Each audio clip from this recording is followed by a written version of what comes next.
అందరూ ఎలా ఉన్నారు? బాగున్నారా? ఈరోజు అయితే నేను సేమియా పాయసం చేస్తున్నాను. దానికి ఏమేమి కావాలంటే ముందైతే వాటర్ పెట్టేసుకున్నాను.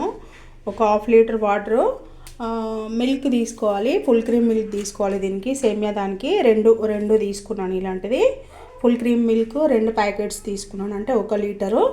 తర్వాత సేమియా ఎంత కావాలో అంతే. ఇది రోస్టెడ్ సేమియా. ఇది షాప్లో మనకు దొరుకుతుంది, రోస్ట్ చేసింది, ఆల్రెడీ రోస్ట్ చేసింది. మనం ఏం రోస్ట్ చేసుకొని అవసరం లేదు. ఫస్ట్ అయితే వాటర్ అయితే పెట్టుకున్నాను మరగడానికి. వాటర్ మరిగాక మనం సేమియా అనేది వేసుకుందాం. వాటర్ మరుగుతుంది కదా, సేమియా అనేది వేసుకుంటున్నాను. వాటర్ మరుగుతుంది, సరిపోతుంది. నాకు ఎంత కావాలో అంత వేసుకున్నాను. ఈ సేమియా అనేది ఒక 2 నిమిషాలు కుక్ అవ్వాలి. ఇది రోస్టెడ్ సేమియా చూడండి, ఆల్రెడీ రోస్ట్ చేసి ఉంది. ఇది ఒక 2 నిమిషాలు అయితే ఉడకాలి. చూడండి, సేమియా అనేది చాలా వరకు కుక్ అయింది. ఒక 3-4 ఇలాచీలు ఇట్లా క్రష్ చేసి వేసేసుకుంటున్నాను, దంచేసి. ఫ్లేవర్ అనేది బాగుంటుంది.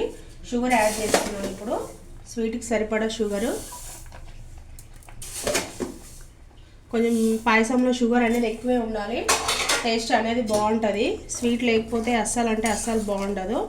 చూడండి ఎంత బాగా కుక్ అయిపోయిందో.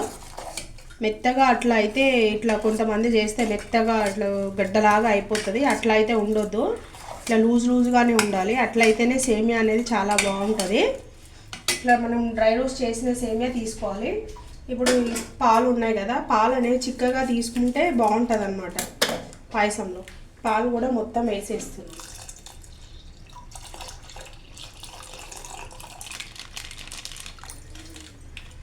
ఇంకా నేను వాటర్ అని ఏం యాడ్ చేయను. ఒక 2 నిమిషాలు అయితే బాయిల్ అవ్వనిద్దాం. చూడండి, పాయసం అనేది ఇంకా అవుతుంది కదా, చూడండి మంచిగా అవుతుంది పాయసం అనేది.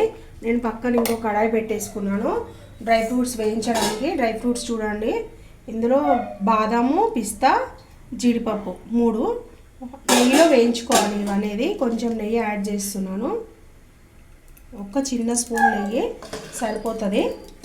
ఇవన్నీ ఇందులో వేసి మనం మంచిగా డ్రై రోస్ట్ అనేది చేసుకోవాలి. బాదం పప్పు, జీడిపప్పు, పిస్తా పప్పు ఇవన్నీ కూడా మంచిగా మనం డ్రై రోస్ట్ అనేది చేసుకోవాలి. ఒక 2 నిమిషాలు అయితే వేగనిద్దాం. మనం పాయసం అనేది మంచిగా కుక్ అయిపోయింది, సరిపోతుంది. ఈ కన్సిస్టెన్సీ ఉన్నప్పుడు మనం స్టవ్ ఆపేసుకుంటే మనకి ఇంకా గడ్డ కట్టకుండా ఉంటుంది, సరిపోతుంది. చూడండి, అందుకే పాల క్వాంటిటీ అనేది ఎక్కువ వేసుకోవాలి, వేసుకుంటే చాలా బాగుంటుంది అన్నమాట. నేనైతే పాయసం అయితే స్టవ్ ఆఫ్ చేసేస్తున్నాను. డ్రై ఫ్రూట్స్ అయితే ఏగిపోయినవి. సర్వింగ్ బౌల్లోకి తీసేసుకొని నేను చూపిస్తాను. ఫ్రెండ్స్, నేనైతే తీసేసుకున్నాను సర్వింగ్ బౌల్లోకి. అయితే సేమియా పాయసం అనేది డ్రై ఫ్రూట్స్ అన్నీ వేసాను కదా, అదన్నీ మీద నుంచి వేసేసుకున్నాను. సేమియా పాయసం అంతా తీసేసుకున్నాను. చూడండి, చాలా బాగా వచ్చింది సేమియా పాయసం అనేది, గడ్డలాగా లేకుండా. ఓకేనా? ఈ వీడియో కనుక మీకు నచ్చినట్టయితే లైక్ చేయండి, షేర్ చేయండి, నా ఛానల్ సబ్స్క్రైబ్ చేయండి. ఓకేనా? Bye bye.